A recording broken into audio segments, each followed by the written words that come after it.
Shadows of Oakwood Drive. The Gaines family was the heart of the quiet Oakwood Drive neighborhood. Their two-story, colonial-style home stood amid flowering dogwoods, framed by a white picket fence and garden beds bursting with summer color. James Gaines, a renowned architect in the area, was known for his friendly smile and dedication to family. His wife, Carol, was a local chef whose catering business brought her face-to-face with the community, earning her admiration and respect for her warm demeanor and talent. Together, they were a beloved presence in Oakwood's close-knit society. The Gaines had two children, Anna, a lively 10-year-old with a passion for music, and her younger brother, Caleb, a curious 6-year-old who had recently discovered a love for dinosaurs. It was early June, and with both parents juggling work and family life, the Gaines were on the lookout for a babysitter to help over the summer. They had just moved Carol's catering business to a bustling new location, demanding more of her attention, while James took on a challenging project that meant longer hours away from home. The babysitter search led them to Leah Marshall, a fresh college graduate with impressive references, a degree in child development, and a warm smile that made an instant connection with the children. When Leah arrived for her interview, the children ran excitedly to the door. She wore a floral summer dress that highlighted her youthful charm, and her thick, honey blonde hair was swept back in a loose braid. Her brown eyes gleamed with a gentle confidence, and she seemed genuinely enthusiastic, kneeling down to greet Anna and Caleb, as though she'd known them for years. Carol, looking on, felt a wave of relief, and James, too, was struck by Leah's comforting presence. As they settled into the living room, Carol asked Leah about her past experience. Leah spoke confidently, recalling her work with children over the years. She had interned at a local elementary school and spent 2 summers as a camp counselor. Her references were glowing, and her love for children seemed genuine. But behind Leah's practiced responses and thoughtful demeanor was a growing fixation she carefully concealed, a fixation that had recently settled upon the Gaines family. Leah had first encountered James and Carol months earlier at a charity event where Carol's catering company was serving. Standing at a distance, Leah had watched James and Carol interact with each other and with others, captivated by the family's seeming perfection and James' attentive presence. Her interest in them was innocent at first, a natural curiosity. But over the weeks, that curiosity grew into something darker, something she herself barely understood.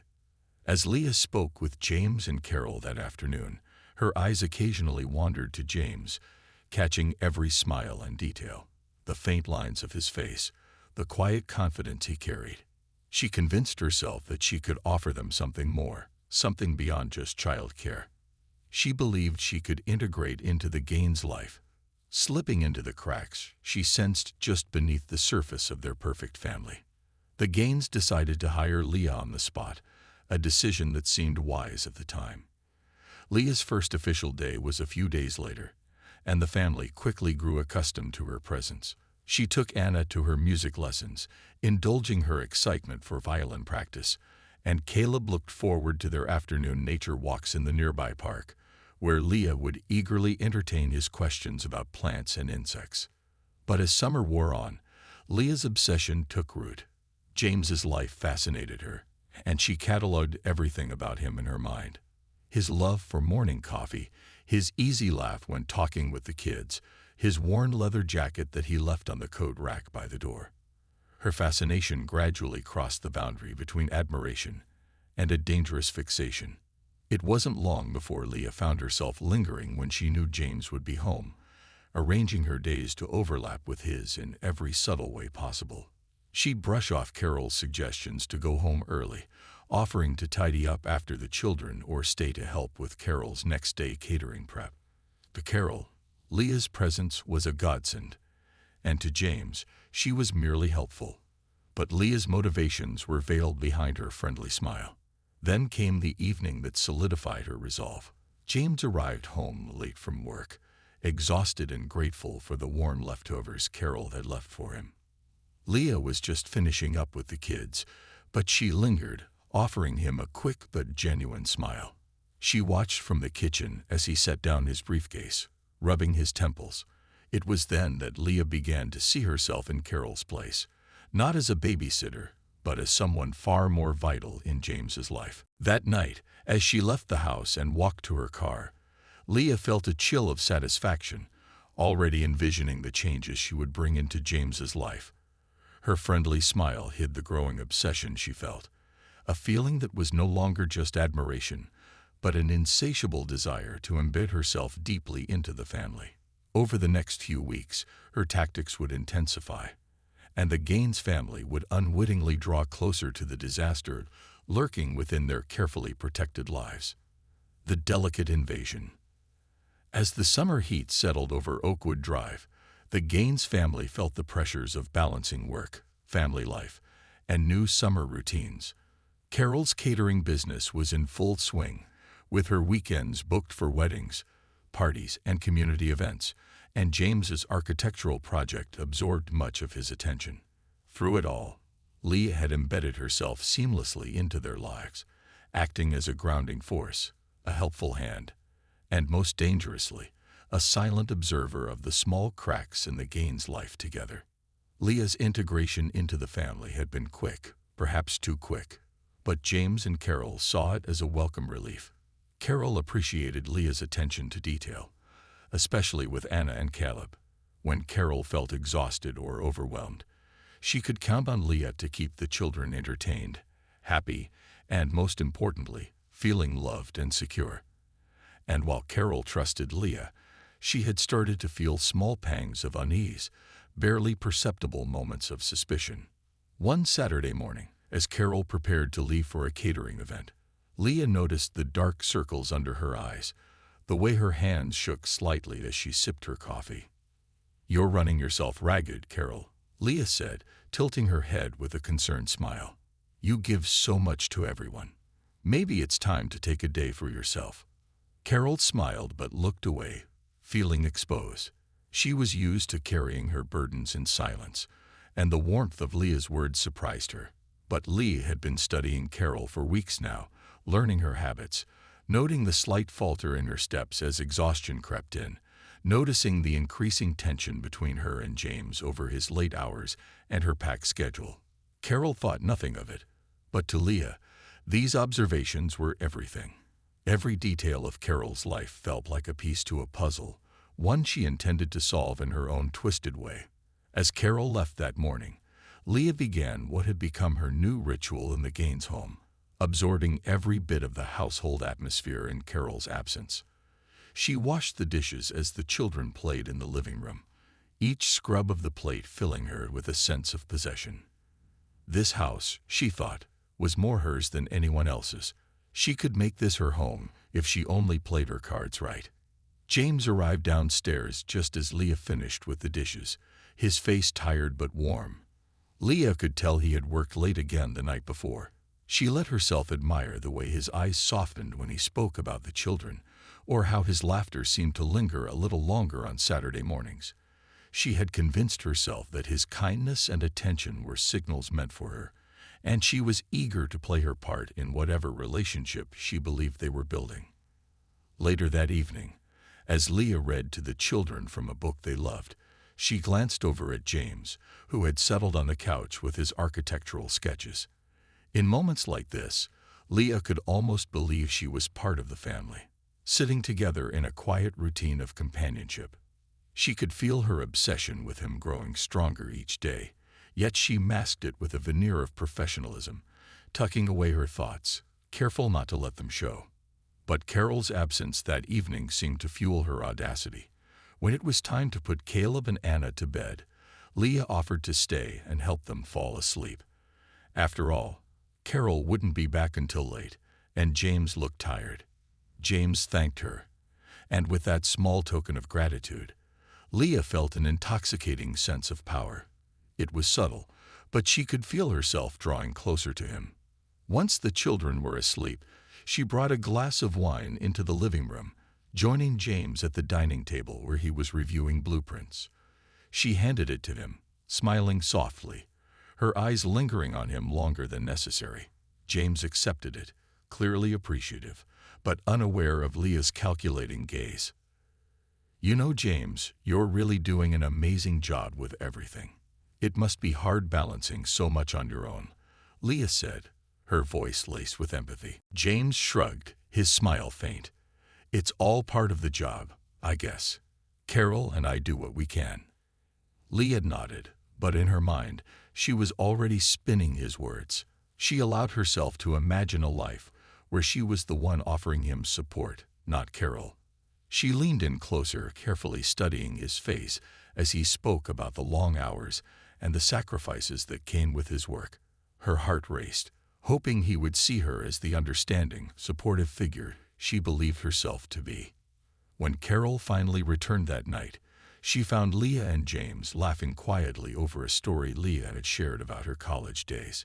James looked up, surprised at the time, and thanked Leah for staying late. But as Carol took in the scene, something unsettled her. A sense of Leah's unspoken intentions lingered in the air. Leah's warm laughter seemed practiced, like a performance just for James. Dismissing it as paranoia, Carol forced a smile, but her suspicions lingered. She couldn't deny feeling that Leah had carved out a place in their lives that felt unnervingly close. Over the following days, Leah's fixation deepened, and with it, her methods became more calculated. She began inserting herself into small disagreements between Carol and James. She would offer a sympathetic ear to James, agreeing with him that Carol's work hours were overwhelming, or gently suggesting that Carol's priorities were stretched thin. She carefully walked the line between support and subtle manipulation, planting seeds of dissatisfaction and friction. To make matters worse, Leah began mimicking Carol's style.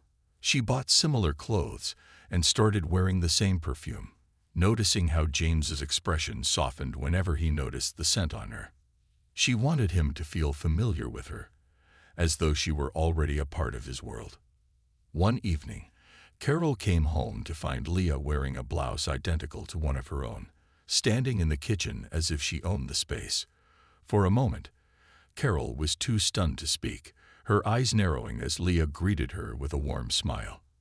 Carol could feel something tightening in her chest, a mixture of discomfort and irritation. Leah seemed to have crossed a line, though Carol couldn't quite articulate why it bothered her so much. That night, Carol shared her concerns with James, hinting that Leah seemed too comfortable in their home. But James, unaware of the extent of Leah's obsession, dismissed her worries as overthinking. "She's just helping out," he reassured her. "Maybe it's a good thing that she feels at home with us. The kids love her, and she's been a real support with everything going on." Leah's invisible invasion continued, her obsession building with each passing day. The walls of the Gaines home, which had once felt like boundaries, now seemed like her own personal arena, and the Gaines family was her unwitting audience. She spent hours poring over the details of James's life. The way he folded his clothes, the music he played in his car, the books on his nightstand. She felt as though she knew him better than anyone else ever could. By August, Leah's control over her emotions began to waver. She couldn't keep up the facade forever, and her resentment toward Carol reached a fever pitch. In her distorted view, Carol was failing James, a mere obstacle to the future Leah envisioned. The intrusive thoughts became darker, more aggressive, each one pushing her closer to a point of no return. She began to fantasize about life without Carol, about stepping in to fill her role once and for all. Leah's fixation climaxed one warm summer evening when she learned that Carol would be traveling for another catering event. She convinced James to let her stay the entire weekend, eagerly planning activities for the children and meals that would make her feel indispensable. She wanted to leave an impression on James that would linger far beyond Carol's return. As she helped put the children to bed that Saturday night, Leah's gaze kept drifting to James. In her mind, they were already connected, their lives entwined by fate. She found herself imagining what it would be like to live in the house, to sit beside James not as a babysitter, but as something far more. Her heart raced with anticipation as she stayed up late, silently rehearsing her every word and gesture. When Carol returned that Sunday night, she could sense a change in the air. The children spoke excitedly about the weekend, how Leah had made them dinner and played games. But it wasn't their words that unsettled her. It was Leah's lingering gaze on James and the slight touch of her hand on his arm as she said goodbye. Carol felt a chill she couldn't shake, but she kept quiet, deciding to watch Leah's actions more closely from that moment on. But Leah's fantasies had taken root too deeply, and she had no intention of stopping. The Gaines family had no idea that the quiet invasion of their home was nearly complete. Her grip on reality slipping, Leah was ready to turn her fantasies into actions that would send shockwaves through the household and tear apart everything they thought they knew. Seeds of chaos. Leah's presence in the Gaines household continued to grow, each day bringing her closer to her dangerous fantasy. She had convinced herself that she was indispensable, that James needed her presence, her understanding, her undivided devotion. As summer reached its peak, Leah's calculated actions began to gnaw away at the Gaines family's foundation, unnoticed but persistent, like termites eating away at a wooden frame. By August, Carol found herself on edge. It was the small things that disturbed her, the subtle yet unmistakable ways Leah tried to mirror her, the shift in Leah's wardrobe, her perfume, even the mannerisms that seemed eerily familiar. Carol had mentioned her unease to James, but he brushed off her concerns as a byproduct of stress, interpreting her discomfort as overwork and not a real threat. His dismissal stung, creating a subtle distance between them, a wedge that Leah noticed and nurtured with silent glee. Leah, meanwhile, felt empowered by the family's cracks. She began introducing small, seemingly innocent comments, whispered words meant to stoke discontent. While she was careful never to overstep in her outward actions, her words slipped into conversations with both Carol and James, strategically stirring doubts. Leah had grown adept at playing both sides, masking her manipulations behind the guise of helpfulness. One evening, after a long day of catering, Carol arrived home exhausted, only to find Leah seated comfortably on the living room couch beside James. They were laughing, sharing a private joke, and in that moment, Carol felt a pang of resentment she hadn't felt before. It was as if Leah had become a part of James's life in a way she had never anticipated. "Busy day?" Leah asked with a soft smile as Carol set down her bags. Carol forced a polite smile, masking her irritation. "Yes, thank you for helping with the kids, Leah." "Of course," Leah replied, her voice laced with warmth, but Carol sensed an underlying smugness. Leah then glanced at James with a small, lingering smile, a look that felt out of place. Carol caught the exchange, a flicker of unease passing over her face, but she held her tongue, unwilling to seem paranoid. After Leah left that evening, Carol turned to James. "Don't you think Leah's gotten overly familiar?" she asked, careful with her words. James sighed, exasperated. "Carol, she's just helping us out. You're reading too much into it. She's been a blessing for us this summer." It wasn't the first time James had brushed her off, but it was the first time Carol felt truly isolated in her suspicions. She wanted to believe she was overthinking it, but Leah's actions, and James's indifference, kept feeding her doubts. As Carol wrestled with her unease, Leah grew bolder in her pursuit of James. She began finding ways to cross paths with him outside of the house, claiming it was pure coincidence. One morning, she showed up at the coffee shop James frequented, greeting him with a bright smile as though it were fate. James was surprised but friendly, seeing it as a harmless chance encounter. Leah, however, saw it as an opportunity to reinforce her presence in his mind. Their exchanges grew warmer, though Leah kept them subtle, leaving just enough lingering looks and thoughtful comments to make an impression. She knew James saw her as nothing more than a kind young woman, but in her mind, she envisioned a different reality, one where he returned her attention with admiration, even love. Then, on a Friday afternoon, Leah orchestrated a more deliberate act. She knew James was taking the afternoon off to watch Caleb's soccer practice at the park, and she made sure to bump into him there, acting surprised to see him. "James, I didn't expect to see you here," she exclaimed, flashing a bright, innocent smile. He laughed, a little caught off guard but amused. "Well, Caleb's first game is tomorrow. Thought I'd get in a little pre-game practice with him. You live close by." "Oh, I was just out for a walk," she lied, brushing a strand of hair from her face. "This is such a lovely neighborhood. You're lucky to live here." They exchanged a few pleasantries, nothing overt, but Leah relished each word, each shared laugh. It was as if, in her mind, she was weaving together a narrative only she believed, a world where their paths crossed naturally, as if drawn by some invisible force. But that evening, Leah's overreach didn't go unnoticed.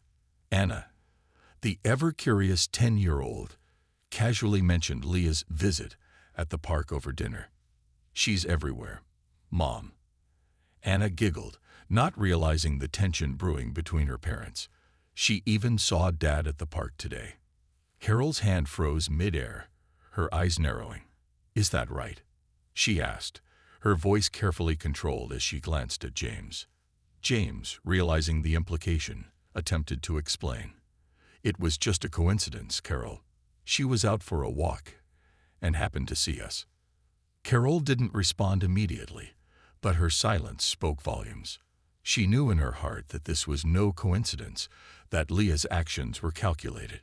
She saw it as proof that her suspicions were valid, that Leah was not simply the friendly, helpful presence James thought she was. That night, as James drifted to sleep, Carol lay awake, her mind swirling with anxiety and doubt. She knew she couldn't confront Leah directly, not without seeming paranoid or insecure. But she resolved to keep a closer watch, determined to uncover the truth.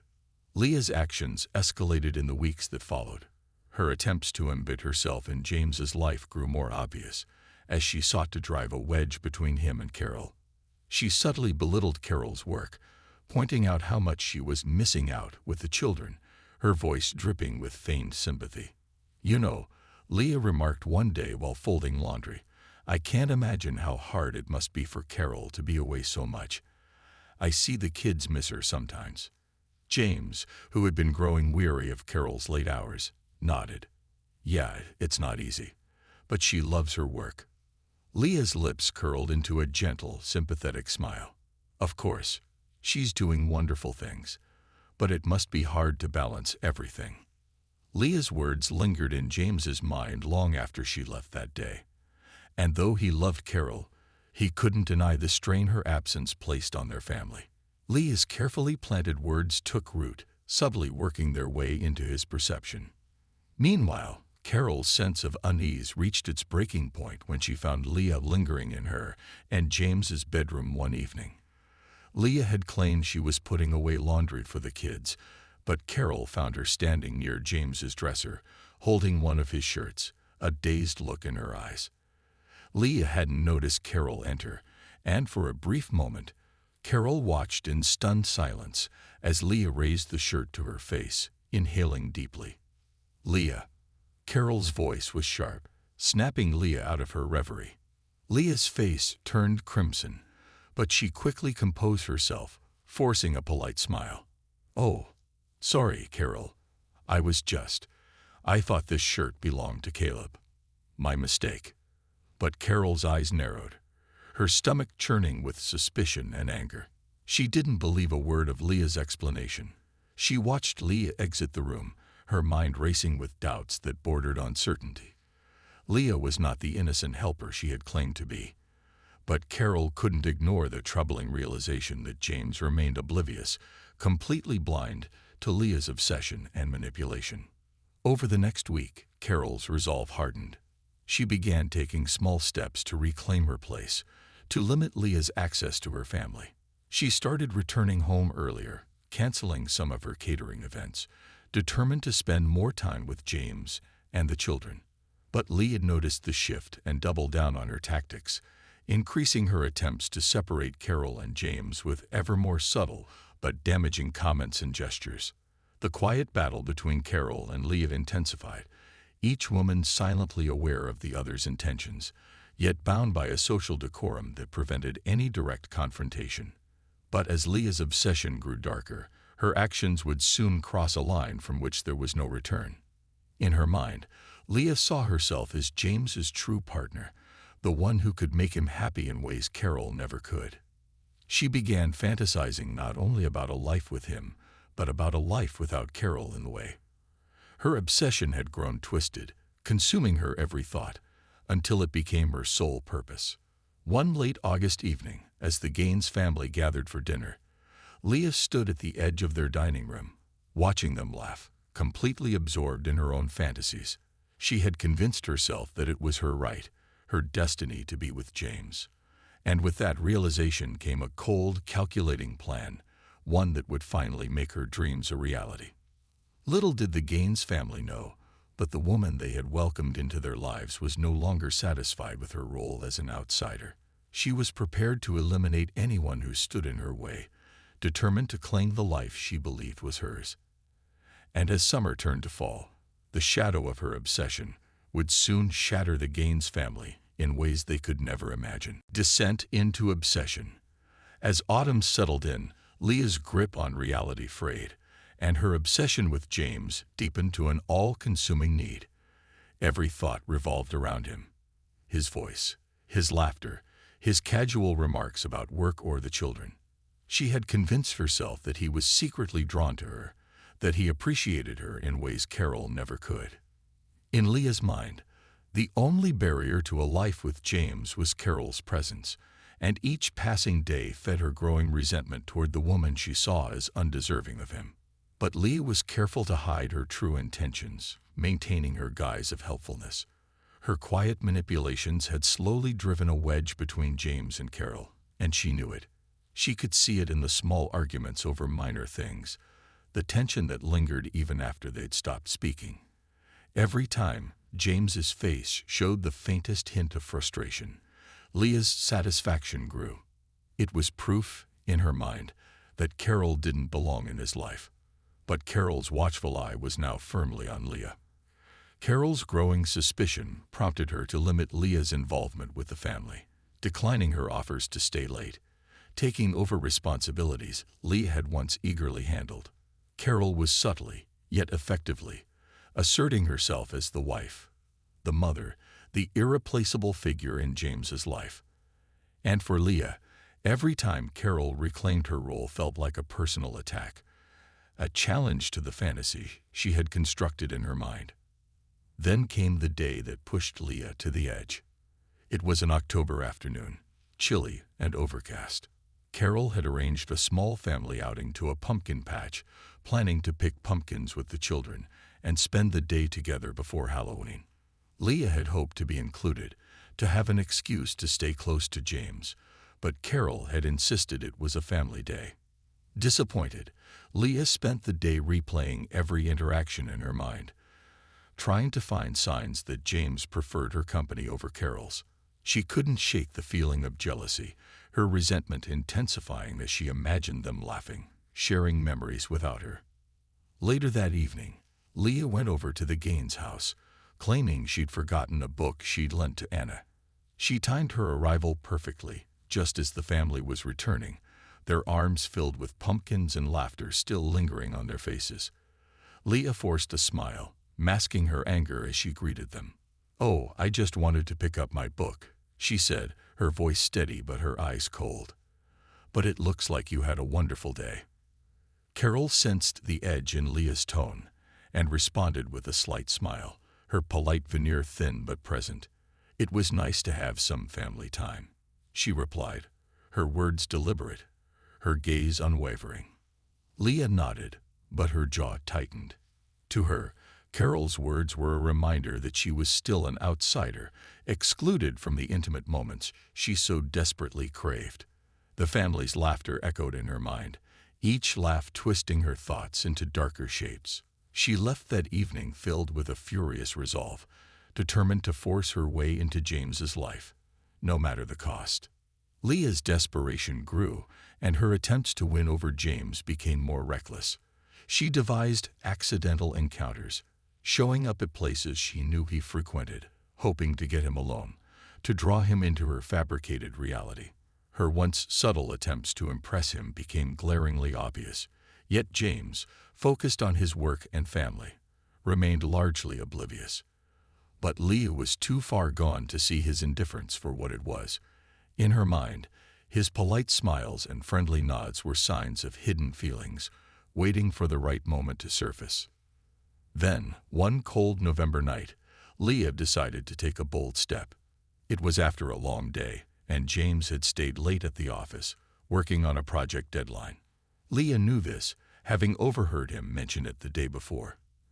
As night fell, she drove to the Gaines house, anticipating that Carol would be with the children. But to her surprise, Carol wasn't there. Through the living room window, Leah could see the empty house, dimly lit and silent. This was her chance. She parked her car down the street and waited, her heart pounding as she watched the house, anticipation making her pulse race. When she finally saw James's car pull up to the driveway, she took a deep breath, rehearsing her lines. She knocked on the door, feigning panic, pretending to have been in an emergency situation and needing his help. James opened the door, surprised but concerned. "Leah, is everything all right?"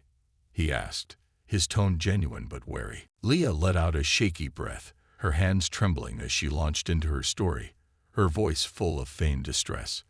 I had a flat tire, and my phone died," she stammered, casting a helpless glance toward the street.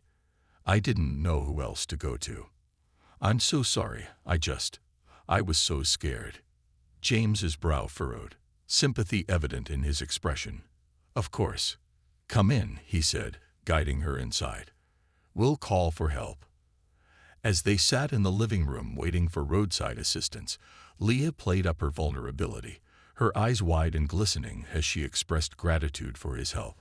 She dropped small hints, lacing her words with innuendos that she hoped would convey her feelings without being explicit. She let her hand linger on his shoulder, leaning in closer than necessary, hoping he would finally understand her unspoken message.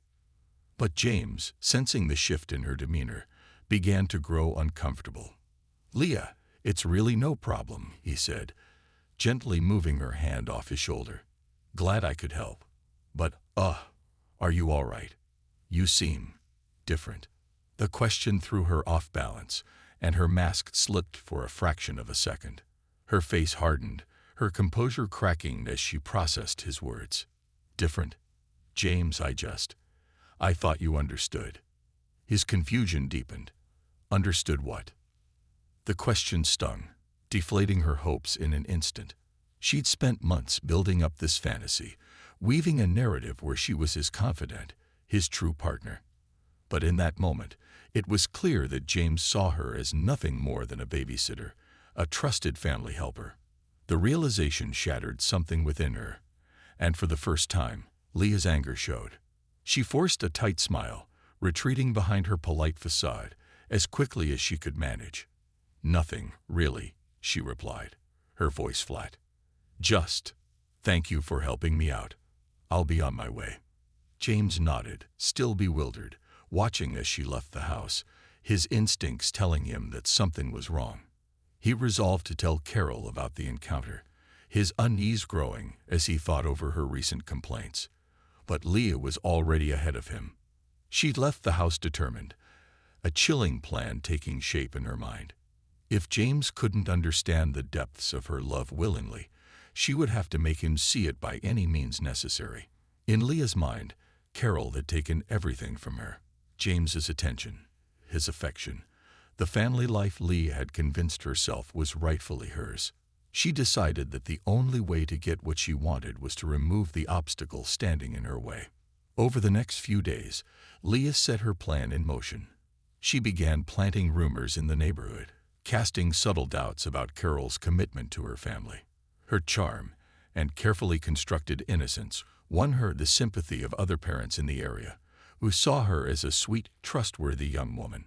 She twisted stories about Carol's long hours, suggesting that perhaps Carol's dedication to her career came at the expense of her family. To anyone listening, it was innocent, concerned conversation, but to Leah, it was part of a larger scheme. Meanwhile, she took to shadowing Carol, watching her routines, noting the times she came and went, observing her interactions with the children. Leah's obsession had now morphed into a dangerous fixation on control. Her diary filled with detailed notes on Carol's life, from her work schedule to her favorite stores, all part of her strategy to learn every detail, every weakness. Then, she devised a plan for a chance encounter with Carol. She knew Carol liked to take evening walks on the weekends, enjoying the quiet after a long day's work. Leah watched for her one Saturday night, waiting by the park that Carol frequented. When Carol finally arrived, walking briskly along the path, Leah stepped out from the shadows, pretending to be surprised by the encounter. "Carol, I didn't expect to see you here," she said, her voice soft, almost innocent. Carol's guard was up immediately, but she kept her tone polite. "Just getting some fresh air, Leah. What are you doing here?" "Oh, I just love this park. Thought I'd go for a walk too." Leah offered a smile, but Carol's expression remained wary, the tension palpable between them. Leah's eyes lingered on Carol for a moment too long, her smile fixed, her eyes cold. Carol knew then, without a doubt, that something was deeply wrong. She could feel the malice radiating from Leah, a presence that felt predatory and invasive. But before Carol could respond, Leah spoke again, her words laced with a chilling certainty. "You have a lovely family, Carol. Really beautiful." The words were innocent, but the implication sent a shiver down Carol's spine. She felt a growing sense of dread, sensing that Leah's obsession had reached a dangerous level. She decided then and there to confront James, to make him understand the threat lurking within their lives, the silent storm brewing beneath their seemingly perfect world. But Leah's intentions were already set. In her mind, the confrontation was a declaration of war. She would do whatever it took to claim the life she believed was hers, no matter the cost. And the Gaines family would soon face the full force of her twisted obsession, a nightmare from which they might never escape. The breaking point. The air in the Gaines household felt heavier, charged with an unspoken tension that neither James nor Carol could ignore. Since Carol's unsettling encounter with Leah in the park, she had become hyper-vigilant, her instincts screaming that Leah's presence was no longer safe. She shared her concerns with James, recounting Leah's odd behavior, her fixation, and the unnerving confrontation by the park. Carol's words weighed on him, but James struggled to reconcile her warnings with the woman he had come to trust so implicitly. "I'm telling you, James, there's something seriously wrong with her," Carol insisted one night as they prepared for bed. "She's been everywhere, watching us, trying to weave herself into our lives. It's beyond friendship, beyond anything normal." James's initial disbelief had begun to fade, replaced by a nagging unease. He'd seen hints of what Carol described. The lingering glances, the unsettling familiarity Leah seemed to have adopted. But James's hesitation to act stemmed from a deep-rooted sense of guilt. He had been the one who hired Leah, trusted her with their children, allowed her into their home. Admitting she was a danger felt like admitting he'd failed to protect his family. "All right," he finally conceded, his tone wary but serious. "I'll have a talk with her. Tell her that her help isn't needed anymore." But before James could follow through, Leah sensed the impending rejection. Her obsessive attachment to James had heightened her awareness, and she could feel the shift in his demeanor, the cautious way he interacted with her. She saw it as Carol's doing, convinced that Carol was manipulating James, driving a wedge between them out of jealousy.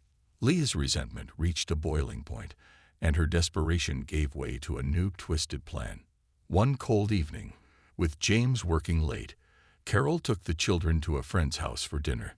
Leah watched from her car as they left, a dark determination forming in her mind. She had waited long enough, she thought, quietly justifying her actions. If James couldn't see how much she loved him, then she would make him see. And if Carol wanted to come between them, she would have to deal with Leah's wrath. As the sun dipped below the horizon, Leah made her way to the Gaines house, using the spare key she'd borrowed from its usual spot under a garden stone. She entered quietly, her heart pounding as she moved through the darkened rooms. The familiar surroundings, the faint smell of Carol's perfume, and the framed family photos on the walls felt like taunts, reminders of the life she felt entitled to yet had been denied. She wandered through the house, her eyes drifting over each room, imagining herself in every role Carol held: wife, mother, partner. Then she heard the sound of a car door. Her heart leaped as she recognized the unmistakable crunch of gravel that signaled James's return. She quickly positioned herself in the living room, adopting a carefully crafted expression of distress. As James entered, surprise flickered across his face, quickly replaced by a guarded curiosity. "Leah, what are you doing here?" he asked, his tone cold. She took a shaky breath, her eyes filled with manufactured tears. "James, I just needed to talk. Please, I don't know who else to turn to." "Leah, I don't think this is appropriate," James replied, his voice laced with discomfort. "You shouldn't be here." But Leah pushed forward, refusing to acknowledge his rejection. "James, I've been here for you and the kids all these months, supporting you, helping you through everything," she said, her voice trembling. I thought you understood." He shook his head, bewildered. "Leah, you're the kids' babysitter, that's all." The words hit her like a slap, shattering the fantasy she'd nurtured. For a brief moment, Leah's expression darkened, her face twisting with resentment. But she quickly forced a brittle smile, reaching out to touch his arm, only for him to pull away. "Please, Leah, I think it's best if you leave," he said, his tone firm. But Leah's anger boiled over, and she snapped, her voice low and venomous. "You don't understand, James. She doesn't deserve you. She's never around. She never takes care of you or the kids the way I do. I'm the one who's been here, not her." James's face hardened as he took a step back. "Leah, you need to leave. Now." The rejection seared through her, and in that instant, Leah's desperation turned to rage. "She's poisoned you against me, hasn't she?" she hissed, her voice shaking. "You would have seen it if it weren't for her." She stood there, her breaths ragged, her hands trembling with fury, but James's resolve remained unyielding. He opened the front door, his gaze cold and unfeeling.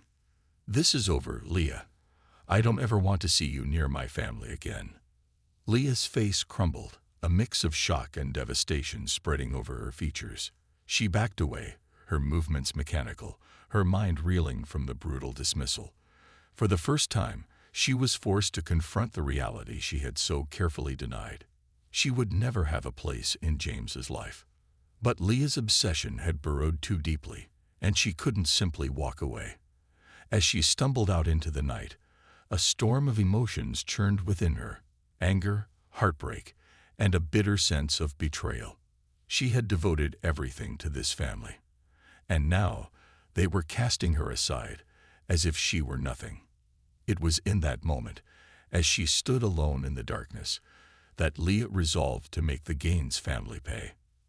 The next day, Carol and James sat together, discussing the events of the previous evening. Carol's relief was palpable, but she couldn't shake the lingering fear that Leah's obsession wouldn't end with a simple dismissal.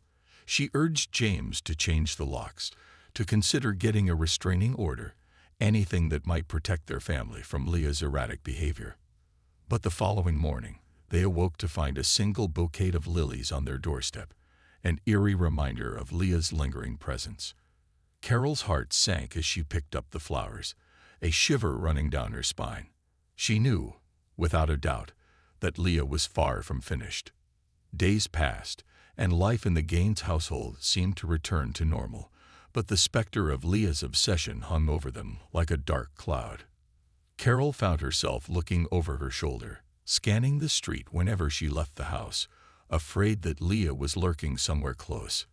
James, too, was uneasy, his initial disbelief replaced by a gnawing guilt for having let her into their lives in the first place. Then, late one night, Carol heard a faint noise from the backyard. She rose from bed, her pulse quickening as she tiptoed to the window, peering into the dark. Her breath caught when she saw a shadow moving near the edge of the yard, slipping behind the bushes as if to avoid detection. She whispered James's name, her voice trembling as she pointed toward the movement outside. "Did you see that?" she whispered, her voice barely audible. James followed her gaze, his face tightening as he, too, spotted the figure. The shape lingered for a moment, then disappeared into the night, leaving a trail of unease in its wake. They called the police, reporting a trespasser, but by the time officers arrived, the yard was empty, the silence thick with tension. It wasn't long before other strange occurrences followed. Carol's car tires were slashed, a threatening message scrawled on her windshield, a whisper of Leah's presence lurking around them like a ghost. Each incident sent fresh waves of fear through Carol, who began questioning their safety.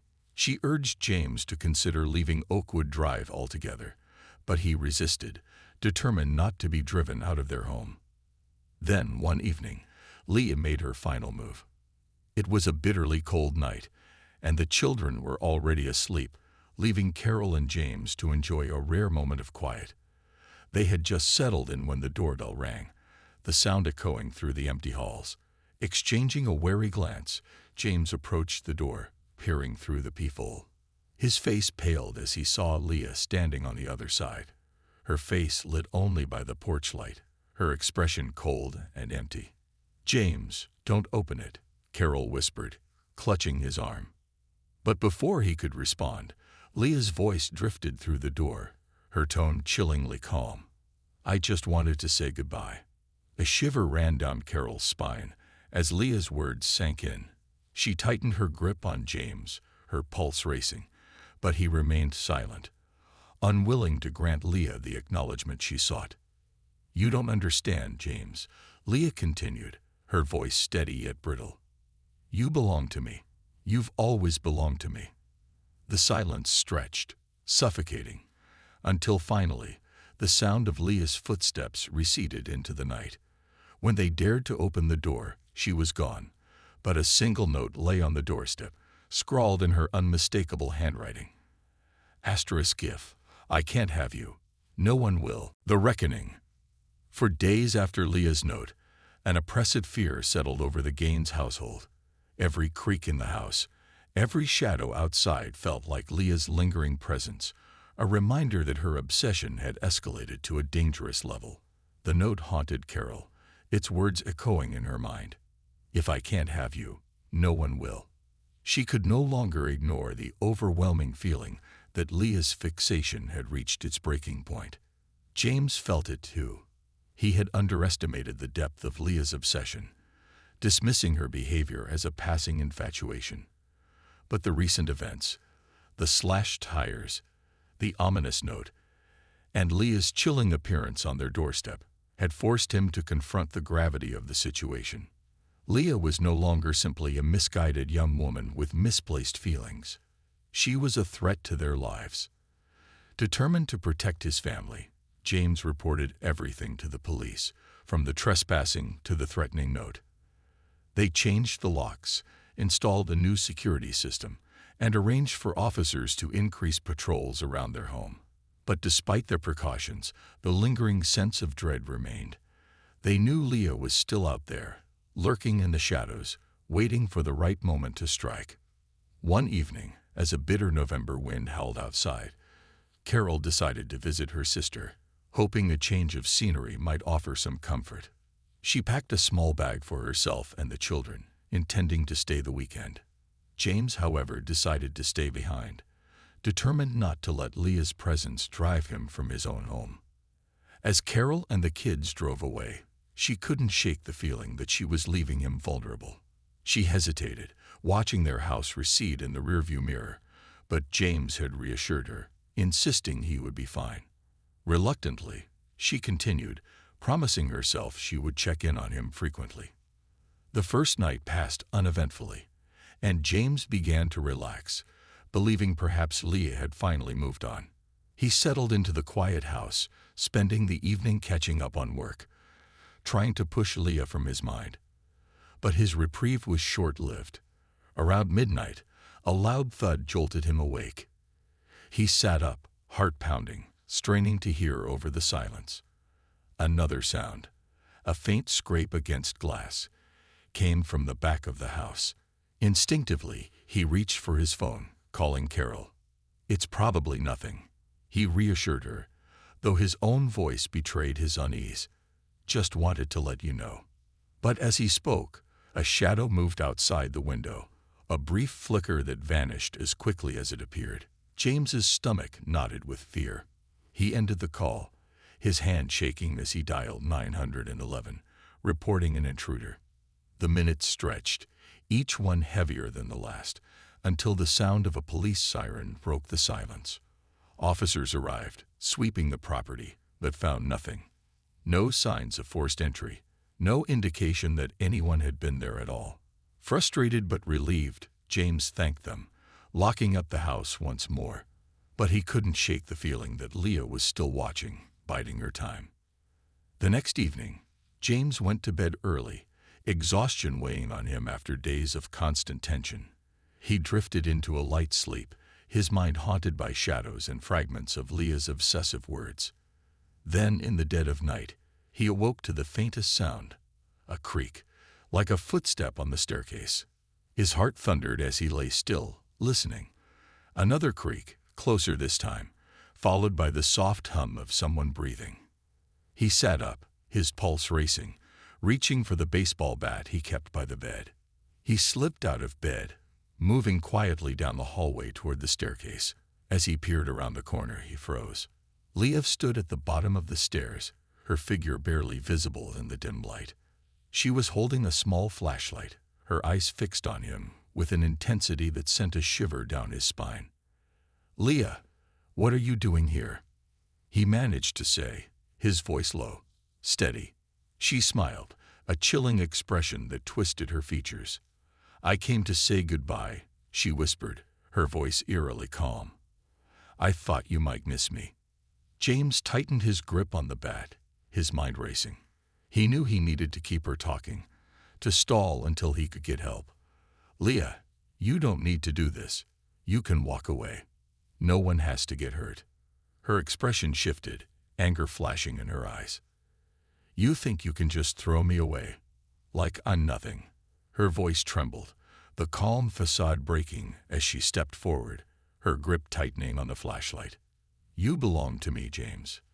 You just didn't see it." With a surge of adrenaline, James moved, swinging the bat as Leah lunged forward.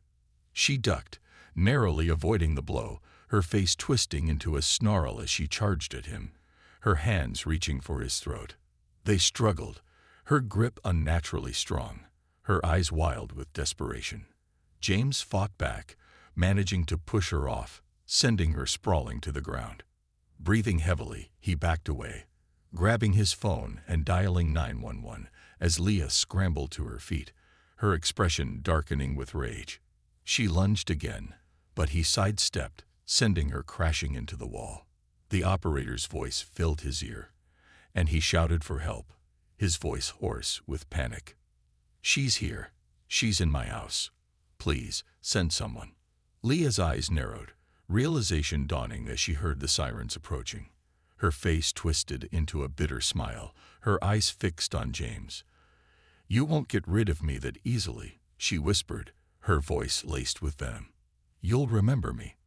With one last, hateful glare, she backed away, slipping out the back door just as the police arrived, their flashlights cutting through the darkness. Officers rushed in, sweeping the house, but Leah was gone, leaving only the echo of her chilling words behind. In the days that followed, the Gaines family tried to pick up the pieces of their shattered peace. Leah remained at large, her whereabouts unknown, a specter haunting their every step. The police investigation uncovered her obsession in disturbing detail, her diary, filled with notes about James's routines, his likes and dislikes, her twisted fantasies of a life with him. But despite their efforts, she remained elusive, slipping through their fingers like a shadow. Months passed, and slowly life returned to a fragile semblance of normalcy. But the Gaines family was forever changed, haunted by the memories of Leah's intrusion into their lives.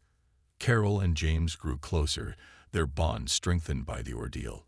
But a lingering fear persisted, a sense that Leah might one day return to reclaim what she believed was hers. Then, one cold winter's evening, a final letter arrived, tucked beneath their doormat, a chilling reminder that Leah had not forgotten them. It was a single, handwritten line, scrawled in her unmistakable handwriting. "You'll never be rid of me." The message left a haunting silence in its wake, a reminder that Leah's obsession was not something that could be easily erased.